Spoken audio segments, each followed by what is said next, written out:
Oh my, what spoilers we have today. What's up guys, I'm here and we are on to do a breakdown slash discussion of the spoilers for chapter 253 of Jujutsu Kaisen, which is known as the Decisive Battle in the Uninhabited Demon-Infested Shinjuku Part 25. Actually, I don't even see it 25 though. Maybe it's not? It is. It is. I'm not shocked. I wouldn't be surprised if it was. But this chapter, your boy made some mistakes in the spoiler discussion, but luckily enough, I got y'all clarifying. I looked at a few more translations. I'm even more hyped than I was before, and we got so much to talk about, so let's not waste any more time, and let's hop right into it. Editing me. Ready. 3, 2, 1, go. What's up guys, that guy with a pencil here. Fun fact, I do happen to have it on me and keep it on me at all times. And another fun fact, I guess we're just finally acknowledging it. Notably, Kusakabe has been a character who, like, it depends on where you are in the fandom, I'd say. He's been a character that is, shockingly enough, talked about a lot for his relative screen time. And by relative screen time, I mean, like, legit, I don't think he's been on panel for a total of more than 2 chapters. Like, if you were to take all of his panel time, if that, I may be stretching it. Like, a full 20-page chapter may... No. I think it's at least 2 chapters at this point. But Kusakabe, he's a character who you don't really think about. And I think that's very purposeful by Gege. Which is why this chapter's opener, it's a chapter opener, alright. But notably, the question being asked here, at least from the rough translations I have, is who is the strongest grade 1 sorcerer? It's a simple one. Notably, we get 3 separate opinions here. 3 separate opinions, all of which have interesting connotations on a scaling sense. Mainly a scaling sense, it's a question about scaling, so you know we got some scaling to talk about. So, when asked who the strongest grade 1 sorcerer is, notably, Mei just verbatim says Kusakabe. Like, no arguments, no nothing. And note, when this does take place in the timeline, obviously this is before the 1-month time skip, but, like, still, it's not bad. Like, and I'm not sure how much stronger Mei got over the 1-month time skip, considering, you know, we don't see her actively engaged in the battle, though presumably she got the same level of amps as everyone else did. Nanami, back when he was still alive, he also believed it was Kusakabe. And remember, both Nanami and Mei are both grade 1s with actual techniques. Of course, the value and, like, potency of their techniques definitely can be called into question, but, like, Bird Strike, no one's ever survived it, and Nanami's ratio technique has proven to be relatively powerful. I'm not gonna lie to you and say insanely powerful, but still, it's a technique. And they both say collectively that Kusakabe is stronger than them. And even Gojo Satoru, as he's digging in his ear, he's like, well, if you had to ask me, probably Kusakabe. You know, if we exclude the big 3 families. Now, admittedly, this kind of bang, it just launches off Kusakabe's, like, higher tier, top tier scaling, puts it in the foot. Like, don't get me wrong, I don't think being the strongest grade 1 sorcerer actually is that impressive. I don't think there's a single grade 1 in the top 20. Can I name 20 characters stronger than Kusakabe, the strongest grade 1? 20? 20? Probably. Let's see. Gojo, Sukuna, Itadori, Yuta, Maki, Toji, Hikari. Because Hikari doesn't count. He doesn't have a grade. I know y'all be like, isn't Hikari just a grade? Nah, he doesn't have a grade. I said Sukuna already. Urume, Yorozu, Uro, Ryu, Kurushi, Mahito, Dagon, Jogo. I got 5. I'm at 15. I mean, I'm naming this in such a random order. I'm trying to think. 5 more? I can name 5 more. Curse Naoya. Once again, he doesn't count. I know he's legally speaking a grade 1, but he doesn't count. But, like, because he gives a special grade curse at that point, so I don't think he counts. Big Raga, the Opstoppa, but I guess you can't count him, legally speaking. Did I already say Yuta? I think I already said Yuta. But I know there are 17 characters, because I don't think Jogo's in the top 17. And I think there are more characters between Kusakabe and Jogo. I don't think Kusakabe comes right after Jogo. Kashimo, there we go, there's another one. I think that's 17. I already said Ryu. Whatever. There are 20. If I can't name off the top of my head, I make a list right now. I should have done that before. I'll do that for like the main review. See how many characters I can name before I get to Kusakabe. So don't get me wrong. This isn't too crazy. And especially with Gojo coming in with this statement, at least the statement about the big three families, that also does kind of like knock Kusakabe down a couple pegs. Because remember, there were like a decent chunk of grade 1s in the Zen clan. Specifically the Zen clan. Obviously Nobito, obviously Naoya. But like, remember, even like, not Ronta. I don't think Ronta was a grade 1. But Junichi, Ogi Zenin, Maki's father, what was his name? The Earthbender guy. Like, there are a bunch of grade 1s in the grade 1 family. And this could technically mean Kamo. And honestly, feat-wise, I think Kamo, at least speed-wise, does have some pretty decent feats that would put him above Kusakabe. So, like, Kusakabe, he's still not too much. And it makes me wonder, like, what is Gege cooking with this? Because, like, we'll go more in depth towards the end of the chapter, because the end of the chapter is when it really gets crazy. But, like, I wonder why. Especially considering the caliber of person we're fighting up against, right? Like, I'll be real. Special grades became irrelevant the moment Sukuna showed up. You needed someone who was a special grade beyond the tier of special grades to even graze him. And I say graze before the glaze, because that's what Gojo Sato did immediately after.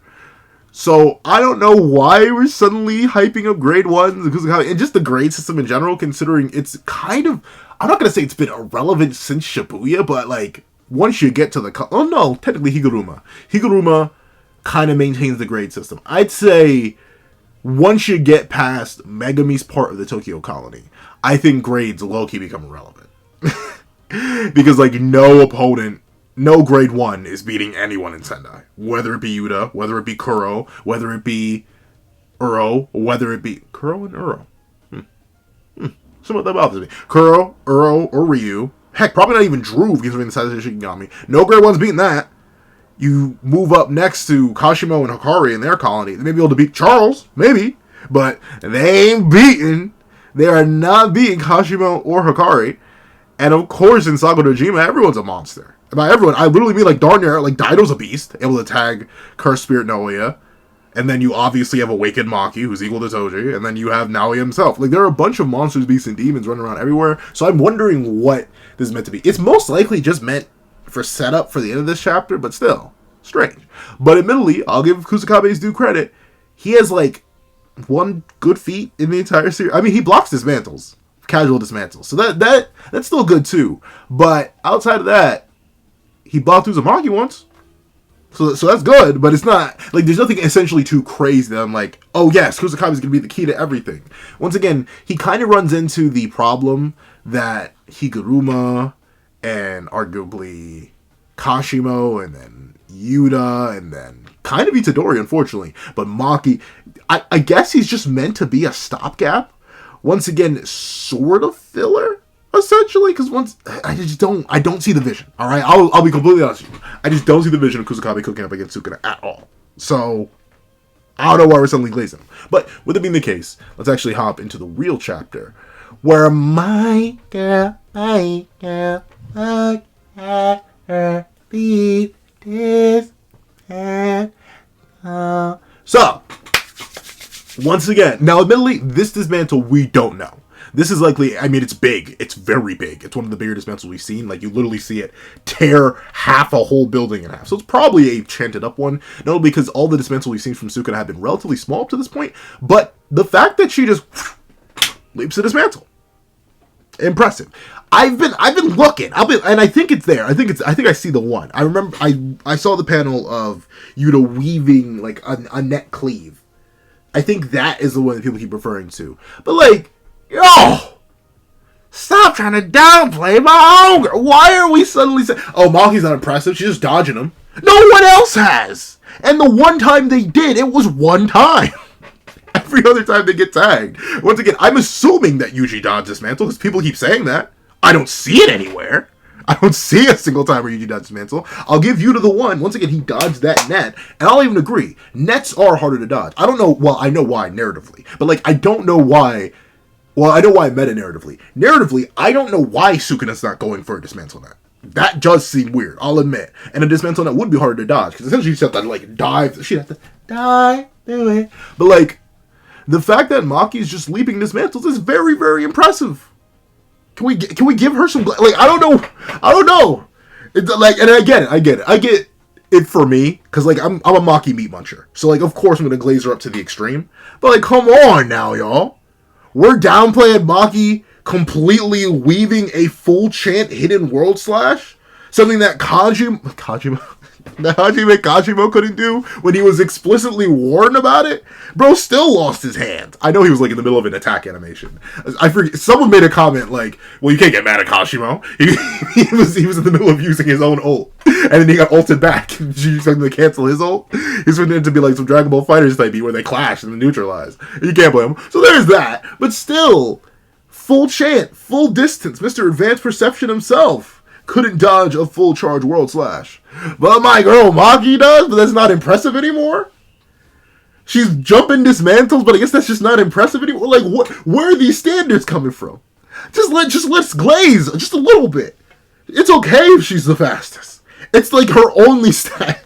Because don't get me wrong, and like this is especially for the Yuta fans out there. Because I saw it all in the comments. Once again, I made sure. Let me see. I'll check YouTube Studio right now to see if I'm missing any. I went through. I responded to everybody. Golly, 419 comments. There we go. So there's some that I'm missing. Dre's a decent chunk. This is what happens when you don't look at it for a couple hours. But still, I saw it.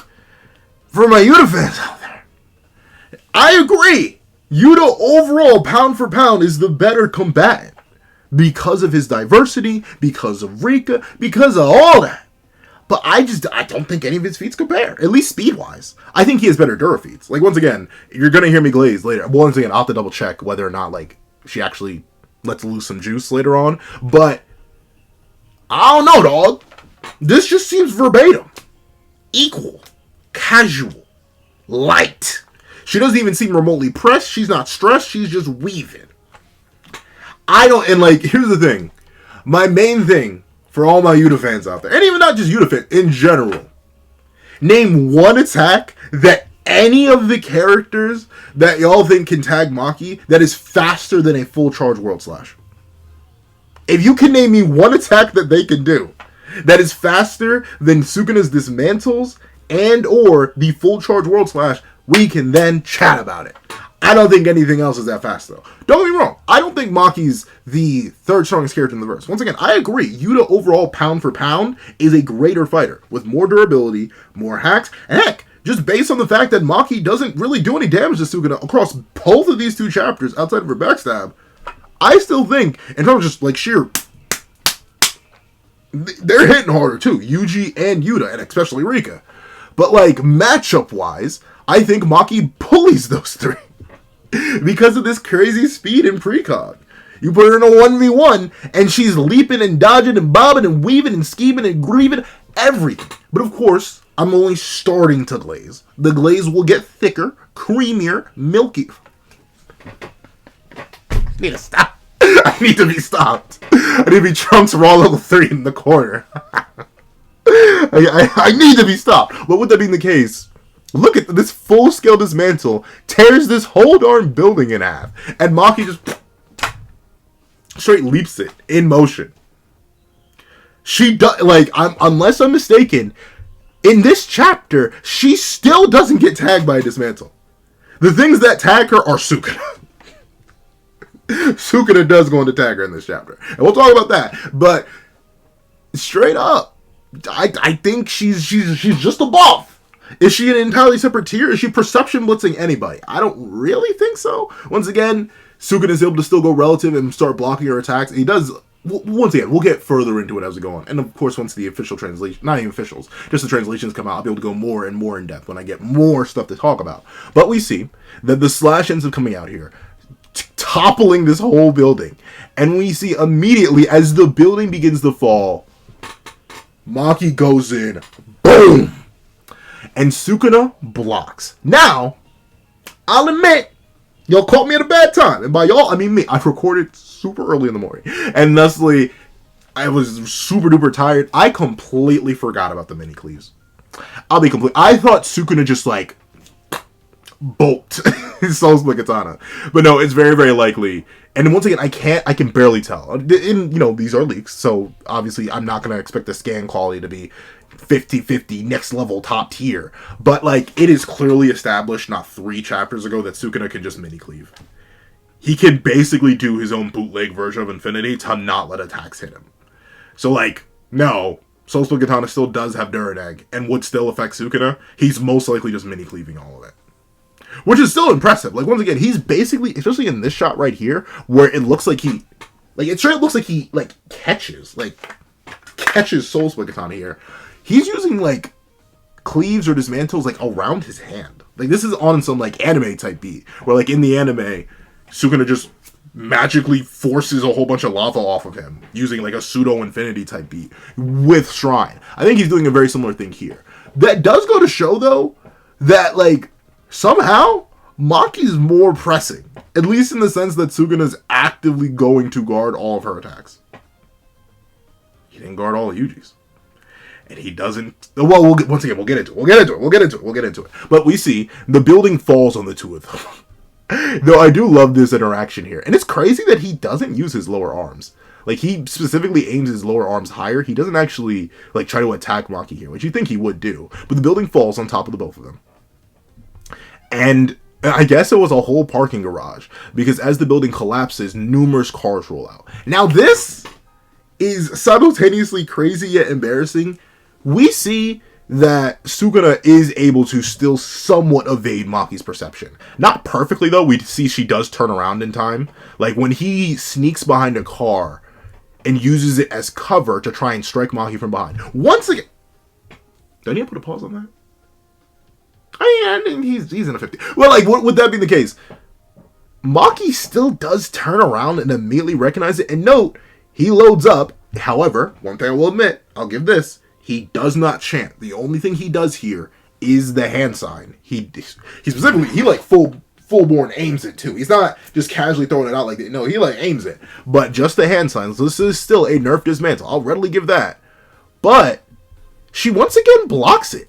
And notably, unless this is meant to be juice, or this is meant to be juice right here, if this isn't just like rubble, she just once again, while Sukuna is hiding the slash and using the fact that he's behind her and hidden by a car to attack, she does the full 180, just straight up blocks it and gets knocked through multiple buildings by the dismantle. Well, not multiple buildings. Actually, no, kind of multiple buildings, because she gets knocked out of this one and then into this one.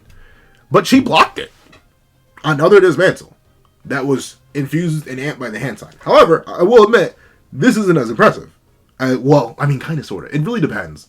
Because, like, because Sukuna whipped out the hand sign for the world slash on you. But I don't think, did he ever whip out a hand sign for just, like, he never hit the full stance on him. He didn't hit the, put him up. Like, he didn't do that on Yuji or Yuta. But still, once again, this is a very weak Sukuna. Don't get me wrong. Like I said, most of this is still embarrassing.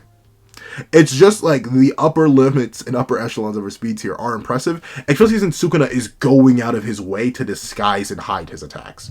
Whereas with someone like Kashimo, he explicitly warned him, or he like wombo comboed him into something. Meanwhile, Sukuna's out here hiding behind cars, throwing rubble out, whispering. Like, bro, really, he's trying to hide from Maki, but Maki's still reacting. However, I will admit, this is a demonic speed feat right here. I kind of glazed over this in the quick review, because I was trying to move Speedy Gonzalez. But, like, Sukuna's here, outside of this building, behind this car. He launches out the dismantle. Maki gets sent flying through 2 separate buildings, and Sukuna's already in the other building. Like, what? Genuinely. Like, it only hit me when I was, like, reviewing the leaks after I was like, wait a minute. This man, like, genuinely blitzed. And, like, notably, unfortunately, we don't see a point of entry, but, like, he must have, remember, it's Sukuna, then Maki. And Maki went through 2 buildings. So, in the time that Maki blocked the dismantle, went through 2 whole buildings, Sukuna and scurried all the way around. Then he was behind her, running up a separate hall. What is this man on? He's still a creature. That's why I'm saying, right? Don't get me wrong. I am glazing Maki to the extreme. I'm taking the Maki meat munching to the moon. Because of course I am. Come on, you know. This is Agenda Kaisen, y'all. I ain't going to pretend like I ain't trying to push a little agenda here or there. But this doesn't mean that I think Sukuna's at all inferior. In fact, it's more haunting. The fact that this man is doing so well against Maki. Because, once again, this guy is heartless. And not in the, actual emotional side. No, like, he's genuinely heartless. Running around and moving like this. He's devious. However, we see Sukuna goes in for... I feel always weird when I say Sukuna goes in from behind. Like, it's Sukuna. And we see... Okay, so this is where I get 50-50 on. Does this cleave land? Does this cleave... Does it land?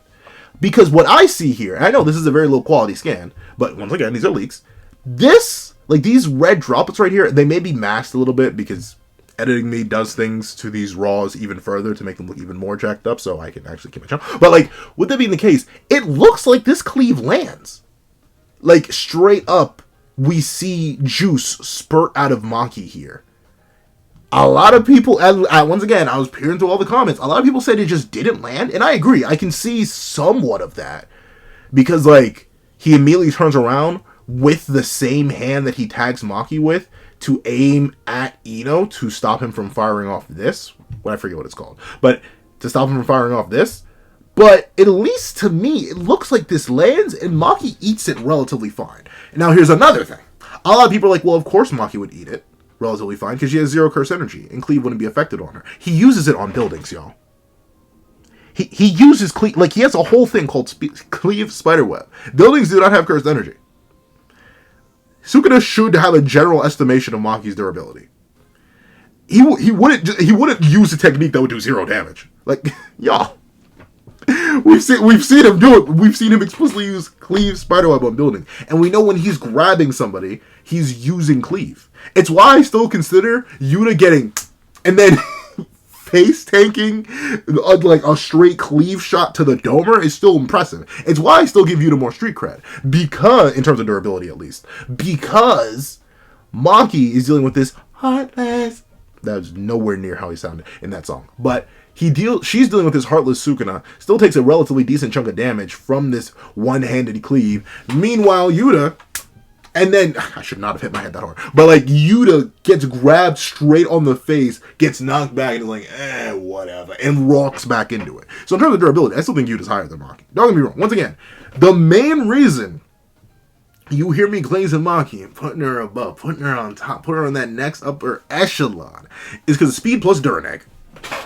And unfortunately, unlike Sukuna, who I can completely understand, has soul, reflection, and understanding, and has RCT, and has mini cleaves, all these things that would allow him to hard counter someone like Maki, especially with his superior stats, Yuta ain't got none of that. Here's the thing though, you could make an argument that Yuta has soul perception. Because he did eat the Sukuna finger. But then again, Sukuna didn't manifest. So he still may not count as a two-souled being. He just absorbed the cursed energy. So, like, I still don't think Yuta has it. I don't think he'd be able to heal from Maki's Soul Split Katana attacks. And I don't think he's blocking any of them the same way Sukuna does. Because remember, Sukuna does that explicitly through using cleave. To, like, make sure he doesn't actually touch the blade. We know even Sukuna's durability can be compromised by Soul Split Katana. You mean to tell me Yuta's can't? Are y'all seeing the vision? But, like... I'm in the vision. We'll get back to that soon. But we see that Maki, once again, I'm going to say it again. I think she does eat this cleave. Do I think it's more impressive than the cleave that Yuta ate? No.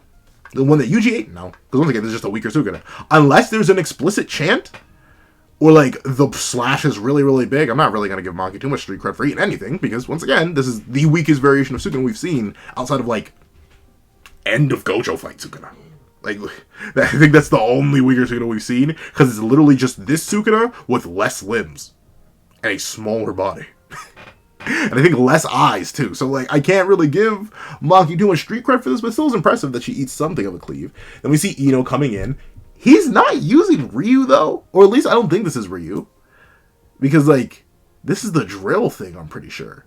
But Sukuna's like, Ino, my boy. My baby boy, what are you doing here? And immediately extends out the hand.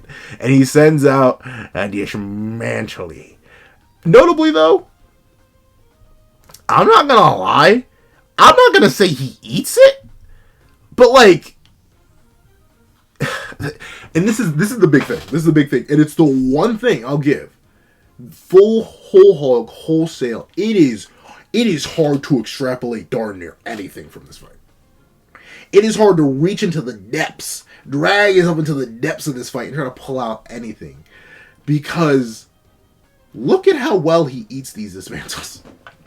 Like, there's barely any damage on Ino before he gets drop kicked by Sukuna, which then does more damage than the dismantles itself. So, like, I don't know. Does this suddenly make Kusakabe just as durable as Yuta and Yuji? No.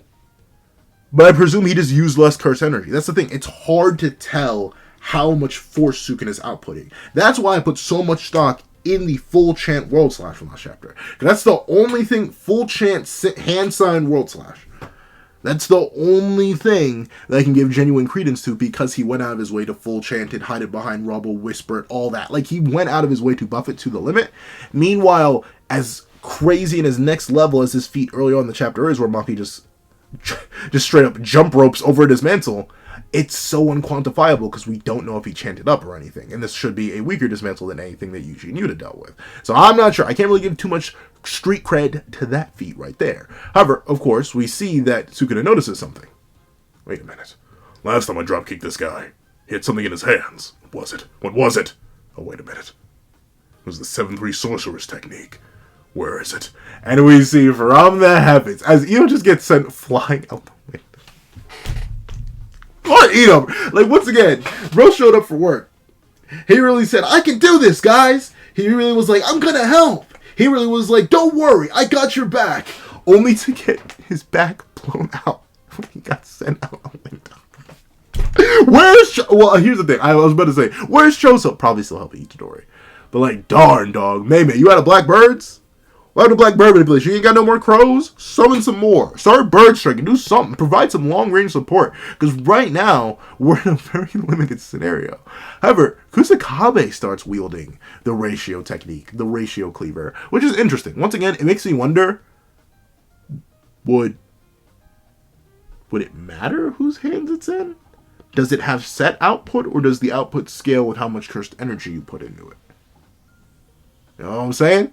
Because if it just operates by pure cursed energy, how much fuel you put into it, shouldn't Yuta have had something like that? Imagine all of Yuta's attacks given a genuine critical hit. Like you mean to tell me that would have been fantastic? Would have been great for Boro? Like, why does Kusakabe and Ino both have the ratio cleaver when it'd be much more effective in other people's hands? Unless it doesn't matter how much cursed energy you have. You just strike the weak point and there's a set amount of damage that gets done. I don't know. But we see. And Sukuna's like, I know where you are, Kusakabe. And Kusakabe goes to swing down, only... Oh, my poor boy. He gets absolutely no-souled.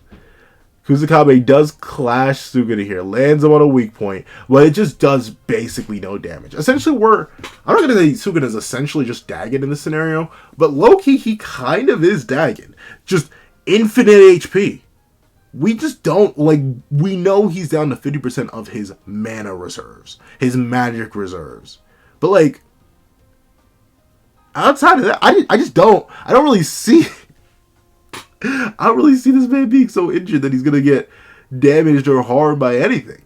And we see that Kusakabe's like, oh, shoot. And he immediately gets knocked away. One palm by Sukuna. Which, once again, goes to show that Kusakabe, he's hyped up. Strongest grade 1 sorcerer and all that. But in the presence of the King of Curses, what's a grade 1 sorcerer? To a man who's revered like a god. I think nothing. And we see that clearly laid out here when Kusakabe just gets, and he gets knocked away. But we see that a certain someone comes charging back in, ready for their run back. They got cleaved up, maybe a little 5 minutes pass, and they right back on them. And we see that Maki charges past Kusakabe, lunges in towards Sukuna, and is like, alright, it's time to lock in. I need to finish him here and now. Maki.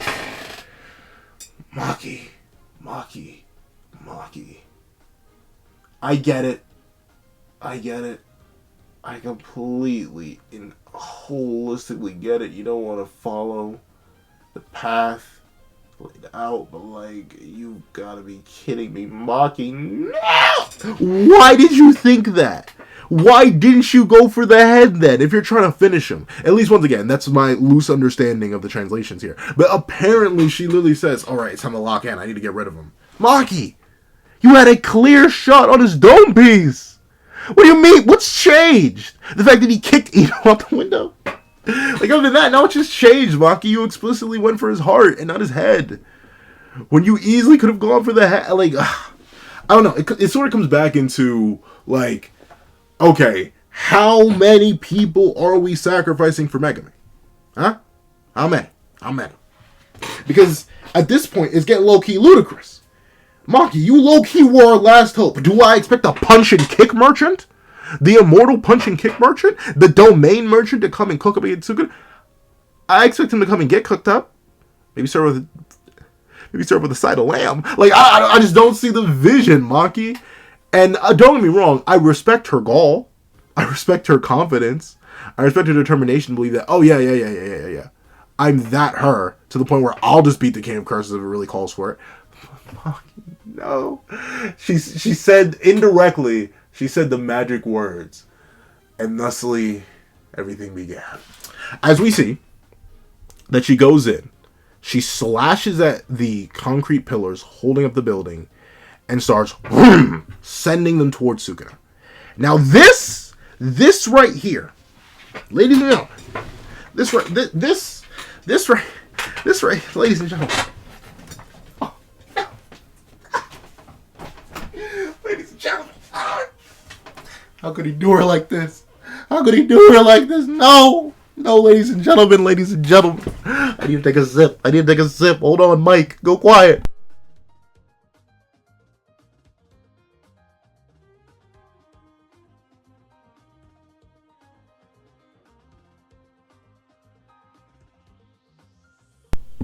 Mike, we live? Looks like we're live. He chosos her.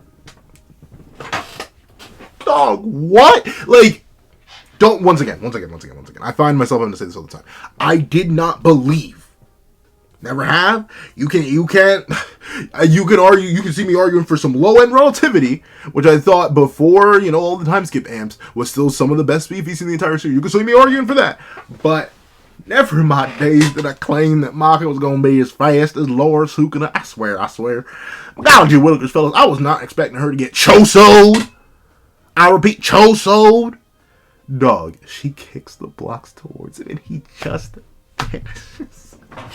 He straight vanished. But here's the thing. I've been... Because, I've been watching. I've been lurking. I've been watching the internet.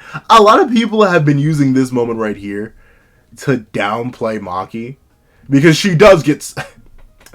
Do you say daughtered in this scenario? Like, usually when someone does you this dirty and anything, you say, "Oh, you got sunned." But Maki girl, daughter, I don't know, but she does get hard daughtered here, which is crazy. But y'all pretending like this wouldn't happen to anybody else, except for maybe Gojo Satoru.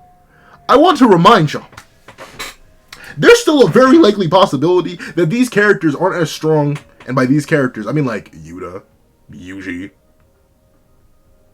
Maki, Hikari. They probably still aren't as strong as a year later, post RCT Awakening Gojo. You can make pretty solid arguments that just freshly awakened Teen Gojo could do some serious damage against the heavy hitters, if not flat out beat some of them.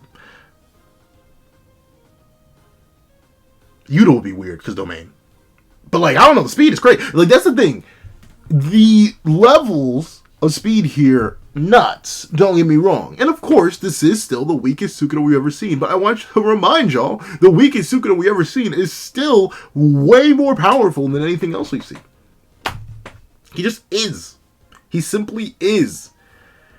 And him doing this to Maki, it's embarrassing, but no, I don't think this suddenly makes Maki slower than everybody. Okay, Maki got perception blitz. That just means he's that much faster. It is crazy though, because that implies that he's faster than his world slashes. He's genuinely faster than his dismantles. Which is weird. I'll admit, that is a bit weird considering the dismantles always seem like a higher speed tier than him. But no, Looks like not, because he grabs Maki. Now this panel's a bit weird. I wonder, but this will probably be cleaned up with better scans. What happens here? Like, is this her? This is him, or is this her? In terms of like juice, because the juice is remaining on his hand, but we see that Maki just has this gash on her face now. But like, I think this is her, because I think it's meant to be like her juice on his hand. But like, how did bro do that? Because I thought it was like a pseudo cleave or something, but a lot of people are saying it wasn't cleave. He just like gripped her face that hard. But then why is it so uneven? Like, he grabbed her, like, the reason I say it kind of has to be cleave is because otherwise it doesn't really make sense. Because he grabs her with the left hand, or no, with his right. He grabs her with his right, and like, the mark that appears on her appears on the left side of her face. So like, a lot of people are trying to rationalize it to me. Oh, he like scraped her face with his thumb. It doesn't match up. Like, it ends up on the left side of her face when his thumb from his right hand would be on this side.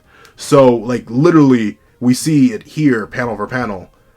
If this is the right side of her face, because this is where his thumb is and it would have scraped, then the mark wouldn't be here.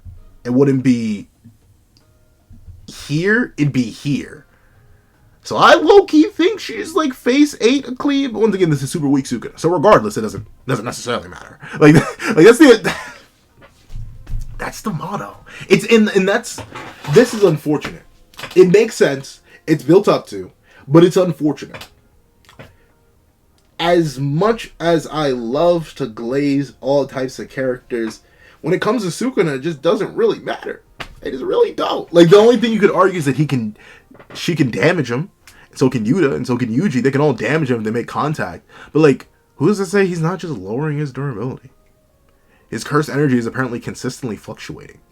It's like, I don't know. But I do think if he did somehow do this with his hand, it don't really be making sense though. It don't really be making sense. Because grab like this is my right hand, so the thumb is on the right side of my face. Yeah. So the marking would have to be on the right side of her face, not on her left. Unless like, once again, I'm just trying to figure out like how this type of damage, this like slash type damage, would have been done with him. Remember, Sukuna doesn't have claws in his true form. So like, unless like what would even grab like this? This would somehow do this? Like, once again, it just doesn't, the art doesn't necessarily line up, which is why I want to blame it on Cleave. But at the same time, I mean, if he just somehow mystically magically did that, he just mystically magically did that. But here's the thing. Maki messed up. Once again, I hate to say, she should have gone for the head. Like, straight up. Because as you can see, as you can see, Sukuna starts genuinely tweaking. He genuinely starts losing his mind. Because he's like, whoa. Of all the individuals, all these next level creatures, out of anybody, I really want to fight you. You, who does not bear the body of cursed energy, but a flesh pure and steel-like. I wanted to fight you. You're the person. Like, this is the first time we've seen Sukuna genuinely tweak out. Like, we've seen him smile. We've seen him laugh. We've seen him giggle a little. But, like, in terms of, like, straight crashing out, this is the first time Sukuna's done it. Against Maki. Gosh darn it. And once again, don't get me wrong, I'm happy to see Sukuna start to tweak out a bit.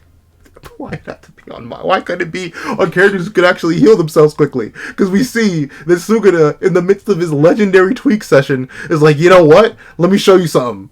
You really think you like that for real? Once again, I do find it impressive that Maki is somewhat able to that's the weird thing though.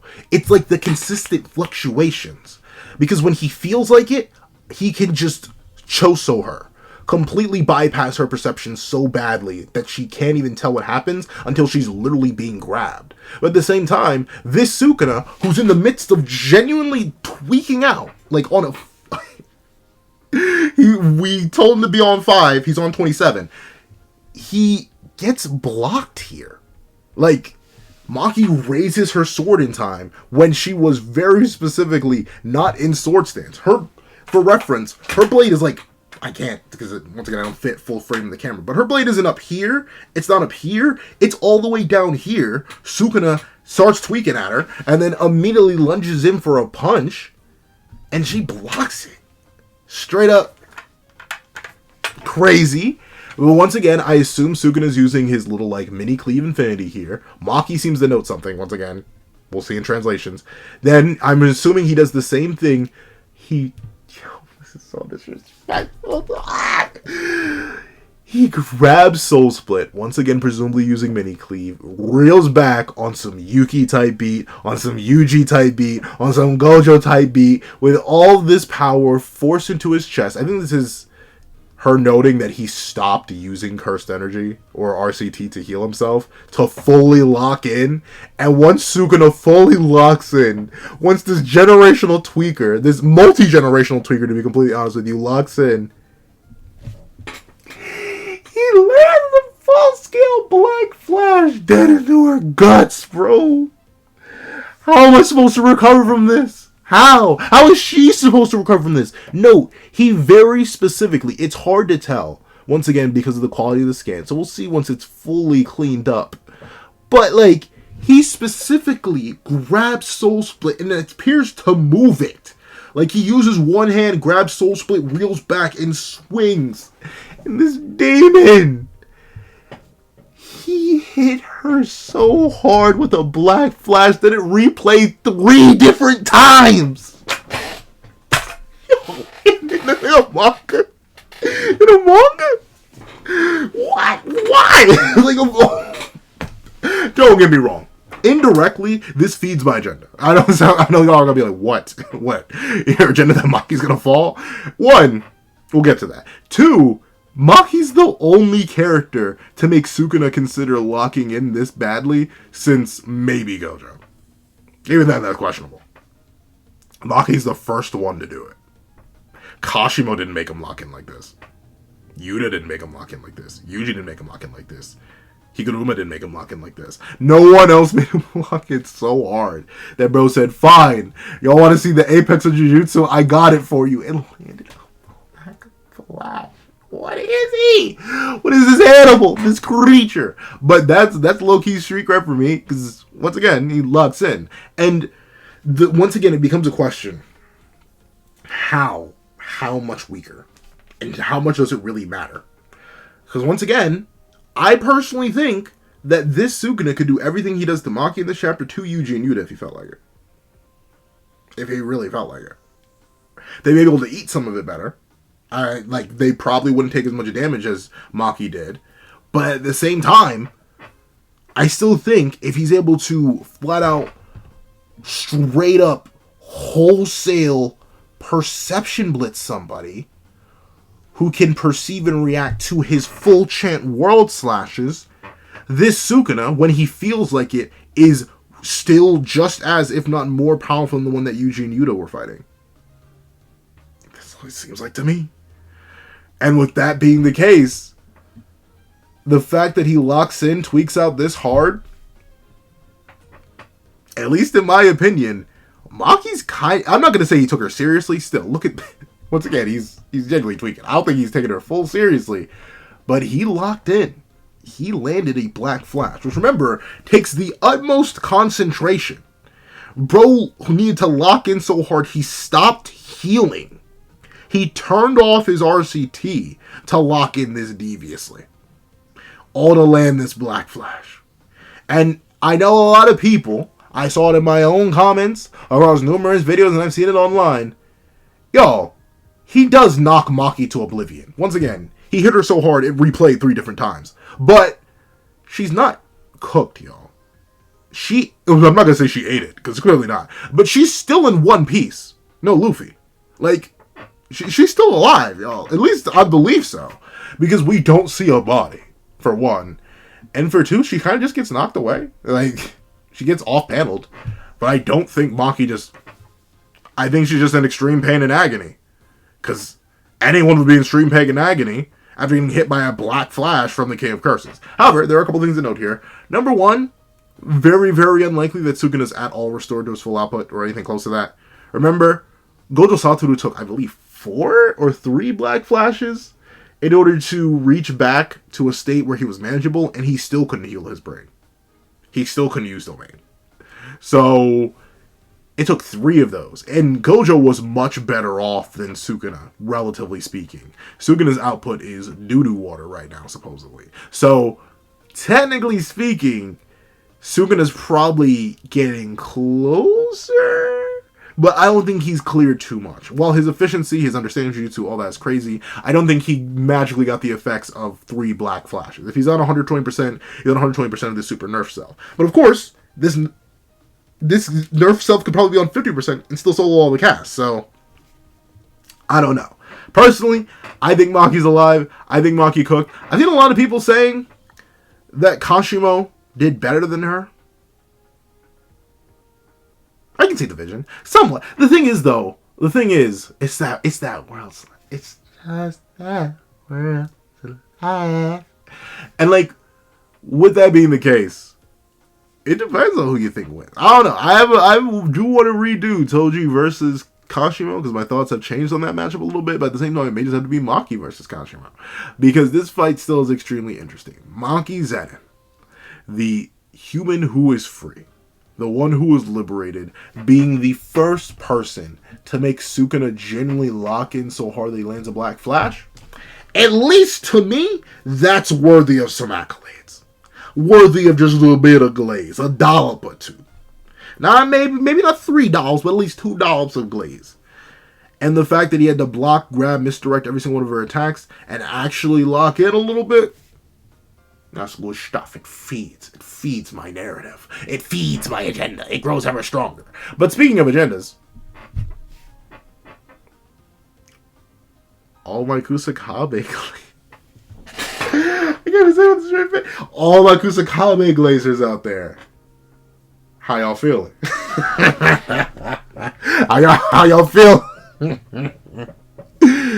Because I'm scared. Even Kusakabe's like, I'm in danger. Like, he knows. He knows he's in trouble. Because notably, Yuji hasn't shown back up yet. He's still trying to figure out what Sukuna broke inside of him. Choso's still trying to help Yuji figure that out. Ino got kicked out that building and is probably...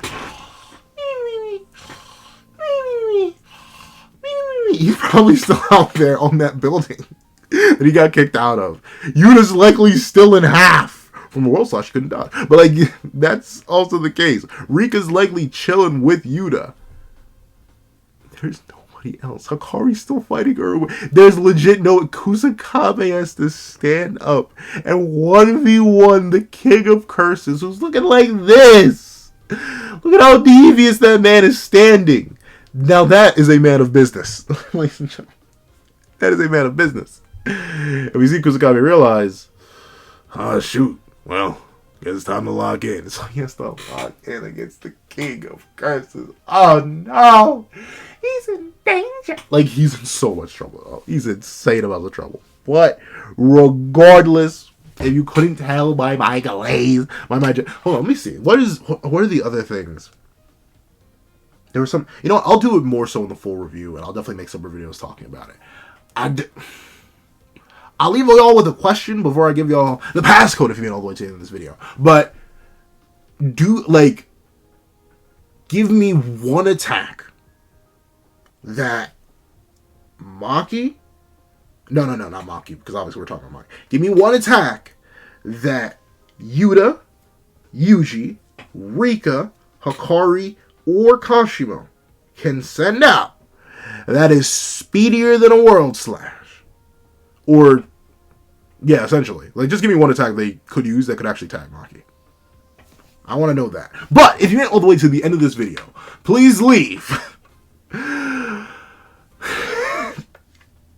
technique free. Leave technique free in the comment section down below. I just thank you so much for watching. Remember to leave a like, share, comment, and subscribe. And make sure to hit that notification bell so you don't miss out on any videos that come to the channel. Also, I do happen to have a page down below where you can support me for as low as $1 month for things like exclusive videos, early content, and more. You also now become a member of the channel for as low as $3 a month to get the same perks and more. So those perks will include the live reaction to this very chapter of Jujutsu Kaisen, along with ad-free variations of all my videos, and if you become a $25 patron or a $25 member, you can order whatever video you want. Now, thank you so much for watching once again, and I hope you guys have a wonderful day. This is That Guy with a Pencil, writing off.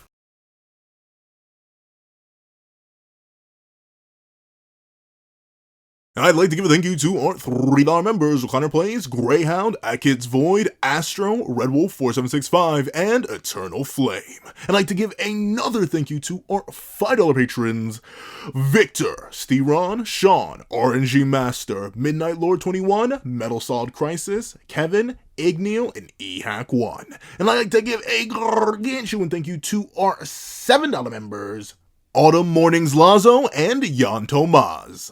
And I'd like to give another juicy old thank you to our $10 member, Jay Warrior. I'd like to give a gargantuan thank you to our two $10 patrons, Joaquin and Idemokami. And I'd like to give another sloppy thank you to our thank you to our $25 member, Alex Ice Rose. And I'd like to give a juicy gargantuan thank you to our $25 patron, Winter. Another fantastic next level thank you to our $25 patron, China Doll 09, and a final gargantuan thank you to our $25 patron, Calvin Elder.